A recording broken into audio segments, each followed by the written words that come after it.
Hi, I am attorney Marie Chris Batan Lasco. This is my virtual classroom. Welcome to my YouTube channel. In this channel, I shall aim to simplify the law. I will discuss concepts and principles of law in under 10 minutes. So hello again everyone. So we're back for another video lecture covering your family code of the Philippines. So for this video lecture, I will be talking about the marriages exempt from the marriage license requirement. So if you can recall, in the earlier video lecture, we talked about the essential requisites and the formal requisites of marriage. And in our discussion of the formal requisites of a valid marriage, we said that one of the formal requisite is the marriage license. As a general rule, for your marriage to be considered as valid, you must have a marriage license. But your family code gives exceptions to this general rule. In other words, there are marriages that are still considered as valid even without a marriage license. So let's talk about these marriages. The marriages exempt from the marriage license requirement under your family code is covered under Articles 27 to 34. So what are these marriages that are exempt from the marriage license requirement? So we have the first under Article 27. It says there, in case either or both of the contracting parties are at the point of death, the marriage may be solemnized without necessity of a marriage license and shall remain valid even if the ailing party subsequently survives. So Article 27 covers what we call a marriage in articulo mortis.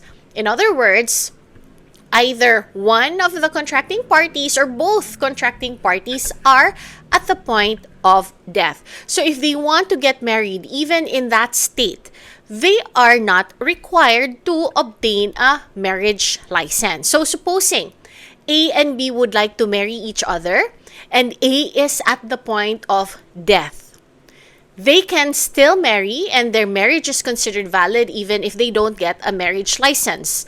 Now, if A recovers, will that affect the validity of their marriage without the marriage license? The answer is no. The marriage will remain valid even if the ailing party subsequently survives, as provided for under Article 27. Now, the next type of marriage that is also exempt from the marriage license requirement is under Article 28. It says, if the residence of either party is so located that there is no means of transportation to enable such party to appear personally before the local civil registrar, the marriage may be solemnized without necessity of a marriage license. This is also what we call marriages in remote places. The law exempts the contracting parties of marriages in remote places from getting a marriage license because it would be impractical and unreasonable to require them to go to the local civil registrar to obtain a marriage license when they live in a remote place. So this is for practical considerations. Another type of marriage that is exempt from the marriage license requirement is covered under Article 31. Article 31 says, a marriage in articulo mortis between passengers or crew members may also be solemnized by a ship captain or by an airplane pilot, not only while the ship is at sea or the plane is in flight, but also during stopovers at ports of call. Now remember that while a ship captain or an airplane pilot may solemnize marriages, they can solemnize marriages only under very strict conditions or requirements. They can only solemnize marriages in articulo mortis, or again, either one of the contracting parties or both contracting parties are at the point of death. And likewise, they don't need to ask the parties to obtain a marriage license. So that's also a marriage that is exempt from the marriage license. One that is in articulo mortis and solemnized by the airplane pilot or a ship captain. Now, under Article 31, it also tells you that a ship captain or an airplane pilot may solemnize marriages not only during a trip or a voyage. They can even solemnize marriages during stopovers at ports of call, so long as it's between passengers or members of their crew. Another marriage that is exempt from the marriage license requirement is covered under Article 32. It says, a military commander of a unit who is a commissioned officer shall likewise have authority to solemnize marriages in articulo mortis between persons within the zone of military operation, whether members of the armed forces or civilians. Now, if you can recall the video lecture about the solemnizing officers, we have also already discussed this. So, this type of marriage, a marriage by a military commander of a unit, should also be in articulo mortis, and this is also exempt from the marriage license requirement. As to when a military commander of a unit may solemnize marriages, we have also discussed already the requisites, the conditions that must be present in the earlier video lecture. Another marriage that is exempt from the marriage license requirement is covered under Article 33. Article 33 says, marriages among Muslims or among members of the ethnic cultural communities may be performed validly without the necessity of marriage license, provided they are solemnized in accordance with their customs, rites, or practices.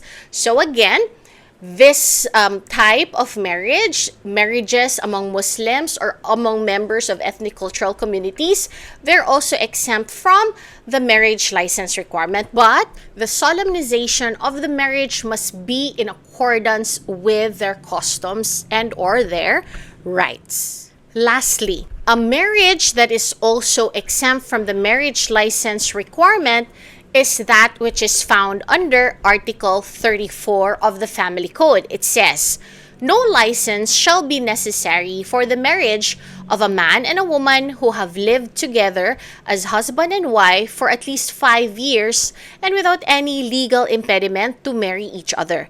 The contracting parties shall state the foregoing facts in an affidavit before any person authorized by law to administer oaths. The solemnizing officer shall also state under oath that he ascertained the qualifications of the contracting parties and are found to have no legal impediment to the marriage. So, under Article 34, this talks about marriages between two contracting parties who have been living together as husband and wife for at least 5 years. But during the entire 5-year period, there must be no legal impediment to marry each other. There must be no legal impediment for the entire 5 years and not only at the time of the marriage. So, for example, A and B would want to marry each other. Now, A and B have been living together as husband and wife for at least 5 years. However, for the first 3 years, A was still married to X. Although they have broken up and A is already living with B, just like their husband and wife, but for the first 3 years of them living together, A was technically still validly married to X. It was only on their 3rd year of cohabitation that A was able to obtain a declaration of nullity of their marriage. Now, on the 5th year of them living together as husband and wife, will that already exempt them from the marriage license requirement should A and B want to marry each other? The answer is no. They are not exempt from the marriage license requirement even though they have lived together for at least 5 years as husband and wife. Why? Because during the first 3 years, there was an impediment. The impediment was that A was still married to X.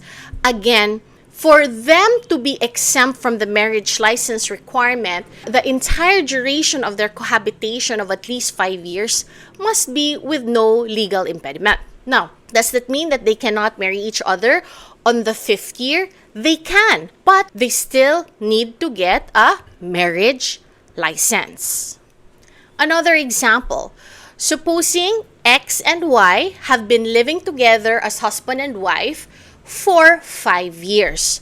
However, during the first year, both of them were still 17 years old. Can they now be exempt from the marriage license requirement should they want to marry on their 5th year of cohabitation? Again, they're not exempt. Not yet. Because the first year, there was an impediment. They were not legally capacitated to enter into a marriage. They were not of legal age. So, in essence, they were only living together as husband and wife with no legal impediment to marry each other only for 4 years. So, if they want to marry on their 5th year of cohabitation with their first year, they were still 17 years old, they cannot marry without a marriage license. They will have to get a marriage license. If they don't want to get a marriage license, they want to be exempt, then they will have to marry the next year to complete 5 years of no legal impediment.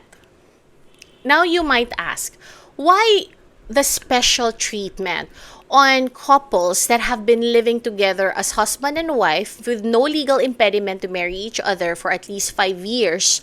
Why the preference in treatment?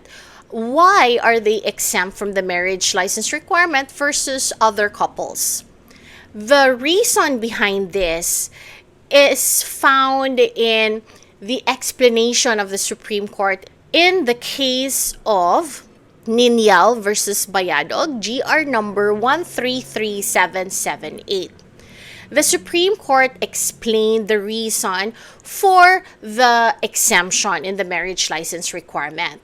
And I quote, the Supreme Court said, to preserve peace in the family, avoid the peeping and suspicious eye of public exposure, and contain the source of gossip arising from the publication of their names.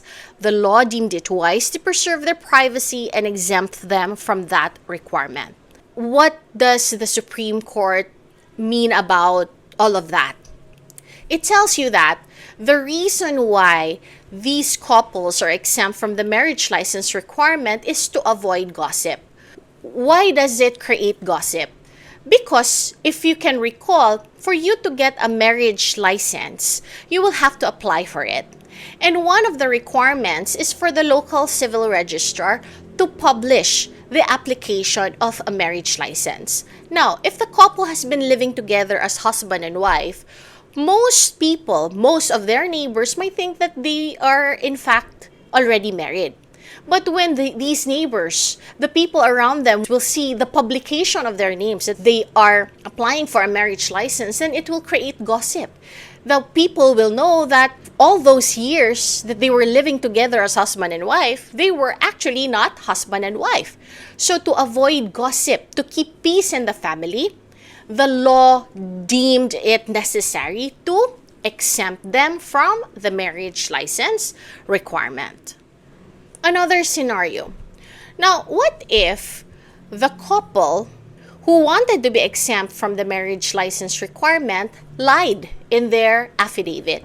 In their affidavit of cohabitation, they attest that they have been living together as husband and wife for at least 5 years, when in fact, they did not live together for that long. They only lived together for, let's say, 2 years or 3 years. And because of that affidavit of cohabitation, they were able to marry without the marriage license. What happens to their marriage? Their marriage is considered null and void from the very beginning. Why? For the lack of the formal requisite of a marriage license.